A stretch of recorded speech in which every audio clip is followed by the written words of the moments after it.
So I feel as an educator that I am in a district that does do what you would promote with a lot of critical thinking and a lot of field trip opportunities, et cetera, in a very, very supportive community. But just like with basic income levels, I feel like the haves and have-nots in education, that is growing and growing and growing apart. And one of the things that I really thought related to that is schools locally that are losing accreditation, Normandy, for example. So I know that's a state issue, but I know too that federal government can get involved to some extent. I just think it's abominable that they lose accreditation, have to do this, this, and this, and at the same time they have to pay for their students to go elsewhere. Mm-hmm.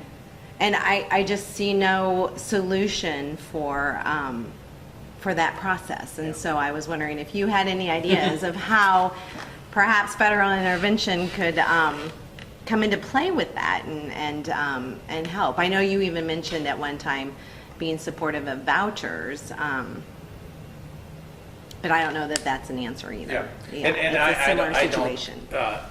There are certain aspects of vouchers that I like, but I don't think the body politic is at a state where it could operate well. I think we'd have too many renegade schools, and kids would be at a loss because of that. But I really appreciate your question about what the federal government could do, and I really am somewhat leery of what the state can do. I think at the state level there is not the same degree of concern about human rights the way there is at the federal government, because so much of that comes from the foundation of the country, where we were talking about basic human rights.